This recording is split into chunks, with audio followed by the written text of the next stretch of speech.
ಯಾವಾಗ್ಲೂ ಒಂದೇ ರೀತಿ ವಾಂಗಿಬಾತ್ ಗೊಜ್ಜನ್ನ ಮಾಡ್ಕೊಂಡು ವಾಂಗಿಬಾತ್ನ ತಿಂದು ಬೇಜಾರಾಗಿದ್ರೆ ನಾನಿವತ್ತು ತೋರಿಸ್ತಾ ಇರ್ತಕ್ಕಂಥ ರೀತಿನಲ್ಲಿ ಕುಕ್ಕರ್ ನಲ್ಲಿ ದಮ್ ಕಟ್ಟಿ ವಾಂಗಿಬಾತ್ನ ಒಂದು ಸಲ ಮಾಡಿ ತಿಂದು ನೋಡಿ. ಪದೇ ಪದೇ ಮಾಡಿಸ್ತಾ ಇರ್ತೀರ, ಅಷ್ಟು ರುಚಿಯಾಗಿರುತ್ತೆ. ಎಲ್ರಿಗೂ ನಮಸ್ಕಾರ ಸ್ನೇಹಿತರೆ. ನಾನಿವತ್ತು ಕೇವಲ 15ರಿಂದ 20 ನಿಮಿಷದಲ್ಲಿ ಕುಕ್ಕರ್ ನಲ್ಲಿ ದಮ್ ಕಟ್ಟಿ ವಾಂಗಿಬಾತ್ನ ಯಾವ ರೀತಿ ಮಾಡೋದು ಅಂತ ತೋರಿಸ್ತಾ ಇದ್ದೀನಿ.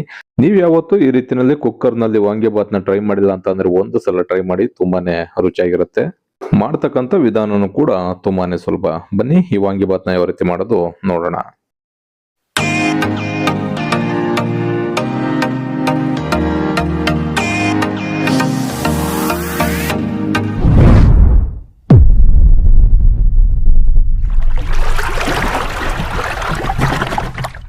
ವಾಂಗಿಬಾತ್ನ ಮಾಡ್ಲಿಕ್ಕೆ ಒಂದು 300 ಗ್ರಾಮ್ ಅಷ್ಟು ಬದನೆಕಾಯಿನ ತಗೊಂಡು ಈ ರೀತಿ ಕಟ್ ಮಾಡಿ ನೀರಿಗೆ ಸೇರಿಸ್ಕೊಂಡಿದ್ದೀನಿ. ಈ ರೀತಿ ನೀರಿಗೆ ಸೇರಿಸಲಿಲ್ಲ ಅಂದ್ರೆ ಬದನೆಕಾಯಿ ಬೇಗನೆ ಕಪ್ಪಾಗ್ಬಿಡುತ್ತೆ. ಬನ್ನಿ ಈಗ ವಾಂಗಿಬಾತ್ನ ಯಾವ ರೀತಿ ರೆಡಿ ಮಾಡ್ಕೊಳ್ಳೋದು ಅಂತ ನೋಡೋಣ.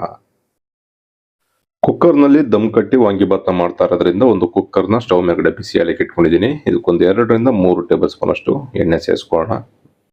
ಎಣ್ಣೆ ಚೆನ್ನಾಗಿ ಬಿಸಿ ಆದ್ಮೇಲೆ ಒಂದು ಅರ್ಧ ಟೀ ಸ್ಪೂನ್ ಅಷ್ಟು ಜೀರಿಗೆ, 1-2 ಪಲಾವ್ ಎಲೆ, 1 ಅನಾನಸು, 1-2 ಪೀಸ್ ಚಕ್ಕೆ, ಒಂದು 4ರಿಂದ 5 ಮರಾಠಿ ಮೊಗ್ಗನ್ನ ಸೇರಿಸ್ಕೊಳ್ಳೋಣ. ಇದ್ರ ಜೊತೆಗೇನೆ ಸ್ವಲ್ಪ ಗೋಡಂಬಿನ ಸೇರಿಸ್ಕೊಳ್ಳೋಣ. ಮನೆಯಲ್ಲಿ ಗೋಡಂಬಿ ಇದ್ರೆ ಸೇರಿಸ್ಕೊಳ್ಳಿ, ಇಲ್ಲ ಅಂದ್ರೆ ಸ್ಕಿಪ್ ಮಾಡಿ. ಒಂದು ಅರ್ಧ ನಿಮಿಷ ಗೋಡಂಬಿ ಗರ್ಗರಿ ಆಗ್ಬೇಕು, ಅಲ್ಲಿವರೆಗೂ ಎಣ್ಣೆ ಜೊತೆನಲ್ಲೇ ಫ್ರೈ ಮಾಡ್ಕೊಳ್ಳೋಣ.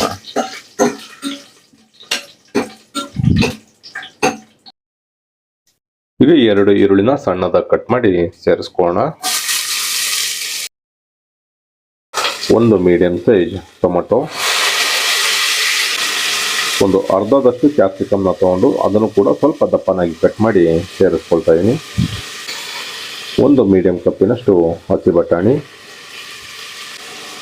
ಇಷ್ಟನ್ನು ಸೇರಿಸ್ಕೊಂಡು ಎಣ್ಣೆ ಜೊತೆನಲ್ಲೇ ಮತ್ತೆ ಒಂದು ಅರ್ಧ ನಿಮಿಷ ಫ್ರೈ ಮಾಡ್ಕೊಳ್ಳೋಣ.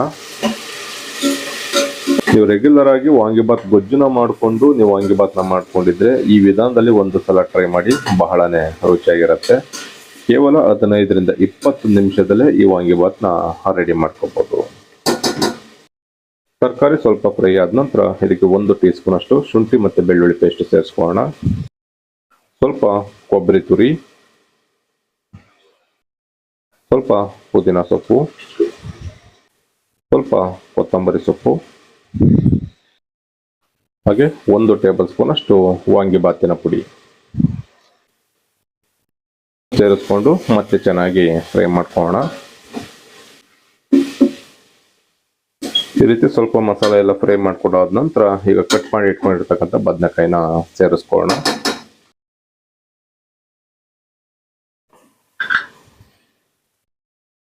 ಸ್ವಲ್ಪ ಅರಿಶಿಣದ ಪುಡಿ, ರುಚಿಗೆ ತಕ್ಕಷ್ಟು ಉಪ್ಪು. ನಾನು ಕಲ್ಲುಪ್ಪನ್ನ ಸೇರಿಸ್ಕೊಳ್ತಾ ಇದ್ದೀನಿ, ನೀವು ಪುಡಿ ಉಪ್ಪು ಬೇಕಿದ್ರೂ ಸೇರಿಸ್ಕೋಬಹುದು. ಈಗ ಚೆನ್ನಾಗಿ ಬದನೆಕಾಯಿನೂ ಕೂಡ ಈ ರೀತಿ ಮಸಾಲ ಜೊತೆನಲ್ಲಿ ಫ್ರೈ ಮಾಡ್ಕೊಳ್ಳೋಣ.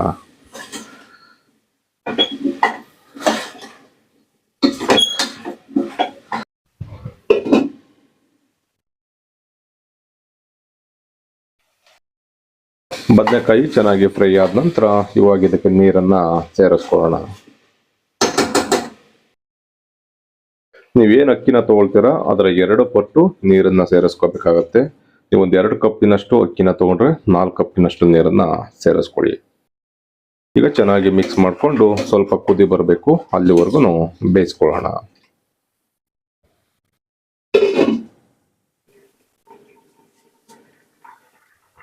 ಈಗ ಚೆನ್ನಾಗಿ ಕುದಿ ಬರೋವರೆಗೂ ಬೇಯಿಸ್ಕೊಂಡಿದ್ದೀನಿ. ಇವಾಗ ಇದಕ್ಕೆ ಅಕ್ಕಿನ ತೊಳೆದು ಸೇರಿಸ್ಕೊಳ್ಳೋಣ.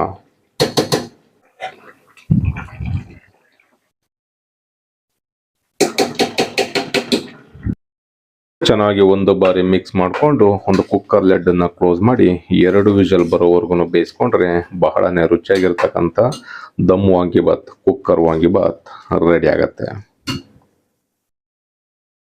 ಕೊನೆಯಲ್ಲಿ ಸ್ವಲ್ಪ ತುಪ್ಪನ ಮೇಲ್ಗಡೆ ಸೇರಿಸ್ಕೊಳ್ತಾ ಇದೀನಿ. ಈ ರೀತಿ ತುಪ್ಪನ ಸೇರಿಸ್ಕೊಳ್ಳೋದ್ರಿಂದ ಫ್ಲೇವರ್ ಚೆನ್ನಾಗಿರುತ್ತೆ, ರುಚಿನೂ ಕೂಡ ತುಂಬಾ ಚೆನ್ನಾಗಿರುತ್ತೆ.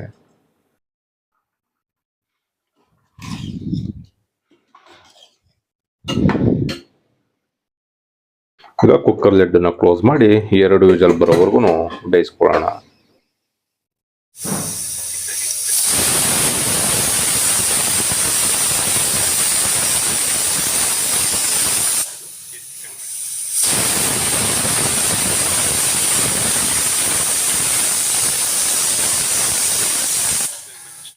ಈಗ 2 ವಿಷಲ್ ಆಗಿದೆ.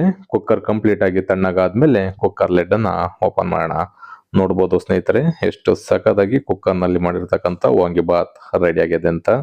ನಾನಿವತ್ತು ತೋರಿಸಿರ್ತಕ್ಕಂಥ ವಿಧಾನದಲ್ಲಿ ವಾಂಗಿಬಾತ್ನ ನೀವು ಕೂಡ ಮಾಡ್ಕೊಂಡ್ರೆ ಇದೇ ರೀತಿ ಉದುರಾಗಿರ್ತಕ್ಕಂಥ ವಾಂಗಿಬಾತ್ ರೆಡಿ ಆಗುತ್ತೆ. ತುಂಬಾನೇ ಸುಲಭವಾಗಿ ಆಗ್ಲೇ ಹೇಳ್ದಾಗೆ ಕೇವಲ 15ರಿಂದ 20 ನಿಮಿಷದಲ್ಲೇ ರೆಡಿ ಮಾಡ್ಕೋಬಹುದು. ಈ ರೀತಿ ವಾಂಗಿಬಾತ್ನ ಬೆಳಗಿನ ತಿಂಡಿಗೆ ಅಥವಾ ಮಕ್ಳೇನಾದ್ರು ಸ್ಕೂಲ್ಗೆ ಹೋಗ್ತಾ ಇದ್ರೆ ಲಂಚ್ ಬಾಕ್ಸ್ಗೆ ಮಾಡ್ಕೊಡಿ, ಪೂರ್ತಿ ಖಾಲಿ ಮಾಡ್ಕೊಂಡ್ ಬರ್ತಾರೆ, ಅಷ್ಟು ಸಖತ್ತಾಗಿರುತ್ತೆ. ನೋಡಿದ್ರಲ್ಲ ಸ್ನೇಹಿತರೆ, ತುಂಬಾನೇ ಸುಲಭವಾಗಿ ಕುಕ್ಕರ್ ನಲ್ಲಿ ವಾಂಗಿಬಾತ್ನ ಯಾವ ರೀತಿ ಮಾಡೋದು ಅಂತ ತೋರಿಸಿದೀನಿ. ಈ ರೆಸಿಪಿ ನಿಮ್ಗೆ ಇಷ್ಟ ಆಯ್ತು ಅಂತ ಅನ್ಕೊಳ್ತೀನಿ. ಇಷ್ಟ ಆಗಿದ್ರೆ ನಿಮ್ಮ ಫ್ರೆಂಡ್ಸ್ ಅಂಡ್ ಫ್ಯಾಮಿಲಿಗೆ ಶೇರ್ ಮಾಡಿ. ನೀವೇನಾದ್ರೂ ನಮ್ಮ ಚಾನಲ್ನ ಹೊಸದಾಗಿ ನೋಡ್ತಾ ಇದ್ದು ಸಬ್ಸ್ಕ್ರೈಬ್ ಮಾಡ್ಕೊಂಡಿಲ್ಲ ಅಂತಂದ್ರೆ ಸಬ್ಸ್ಕ್ರೈಬ್ ಮಾಡ್ಕೊಳ್ಳಿ. ಫೇಸ್ಬುಕ್ ಅಲ್ಲಿ ನೋಡ್ತಾ ಇದ್ರೆ ನಮ್ಮ ಸವಿರುಚಿ ರೆಸಿಪಿ ಫೇಸ್ಬುಕ್ ಪೇಜ್ ಇದೆ, ಅದನ್ನು ಕೂಡ ಫಾಲೋ ಮಾಡಿ. ಬೆಳಗಿನ ತಿಂಡಿಗೆ ಈ ವಾಂಗಿಬಾತ್ನ ನೀವು ಕೂಡ ಒಂದು ಸಲ ಟ್ರೈ ಮಾಡಿ ಹೇಗಿತ್ತು ಅನ್ನೋದನ್ನ ಕಮೆಂಟ್ ಮಾಡಿ. Thank you.